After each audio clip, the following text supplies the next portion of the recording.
আসসালামু আলাইকুম। ওয়ালাইকুম আসসালাম। কাকা কেমন আছেন? আল্লাহ রাখছে বলো ইনশাল্লাহ, আলহামদুলিল্লাহ। কি করতেছেন এগুলা? জ্বালা ভাঙতেছি গো, 29 দানের জ্বালা।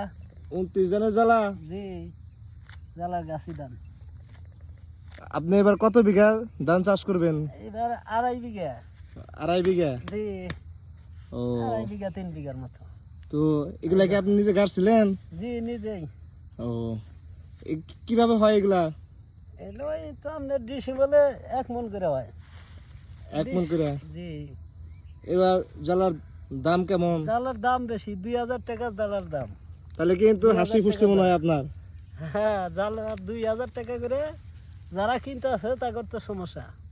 ও আপনার কি ক্ষেতের? জি, আমার ক্ষেতের কিছু কিনে আছে আর কিছু ক্ষেতের আছে। বুঝতে পারছি। এই আর কি। আপনার আর কি কি পেশা আছে? ভুট্টা গাড়া আছে, ও কৃষকের কাজই করি বেশি। কৃষকের কাজ করেন? জি, ভুট্টা আছে। আপনার বয়স কত হয়েছে চাচা? 55 চলতেছে, 71 জন্ম। ও আর এই কৃষির মাধ্যমে কি আপনি জীবন জীবিকা? হ্যাঁ, কৃষির মাধ্যমেই ছোটকালে তো কৃষি কাজই করি একটা। কৃষিকাজই করেন? জি, ও আচ্ছা। এই চাকের নাম কি? এটা হইতেছে আমাদের টেপি বাড়ি। টেপি বাড়ি। জি, বর্ষাকালে এখানে কি এরকমই থাকে নাকি?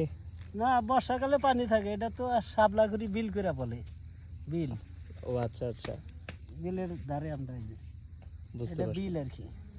এটা কিন্তু ওনার ভাষ্য মতে এটি একটি বিল, আর বিলের পানি যখন শুকিয়ে যায় তখন হচ্ছে যে কৃষকরা বিভিন্ন চাষাবাদ করে, আর ধানের সময় হচ্ছে চারা ধান রোপণ করে। ধান সরিষা সব কিছু এই চড়ায় হয়। আর চাচা কিন্তু এমনটাই বললো। তো এবার সারের দাম কেমন চাচা? সারের দাম তো বেশি কাকা। আর সরকারের কাছে কি আবেদন আছে বলেন? সরকার সারের দামটা কমায় দিলে সবচাইতে ভালো হয়, সব চাইতে ভালো হয়। যে কৃষকের জন্য বেটার হয়। ও সরিষা গাছলেন কি এবারে? শস্য আছে, 2 বাকি আছে। 2 বাকি। ফলন কেমন হবে আশা করা যায়? ফলন ভালো আছে আল্লাহর আশীর্বাদ, কিন্তু সার লাগছে বেশি। ও খরচ খরচ উঠবো, খালি খরচই উঠবো এই তরি, কিন্তু কিছু থাকবো না। কিছু থাকবো না। থাকবো না। ভুট্টা চাষ করছেন বললেন, ভুট্টা কেমন হয়েছে? ভুট্টা ভালোই আছে আল্লাহ করলি, ও ভুট্টা চাষ ভালো।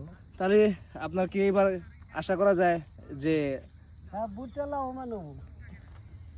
একটাতে যদি লস হয় আর একটাতে আপনার হচ্ছে যে হ্যাঁ হ্যাঁ, ই হবে, ভুট্টাতে লাভবান হবো। লাভবান হবে? জি, বাংলাদেশ কৃষি প্রধান দেশ, আর আমাদের ম্যাক্সিমাম লোকজনই কৃষি পেশার সাথে সম্পৃক্ত গ্রাম অঞ্চলে। চাষা কিন্তু কৃষি পেশার মাধ্যমে উনি ওনার জীবন জীবিকা নির্ভর করে এবং পরিবার নিয়ে চলাফেরা করে।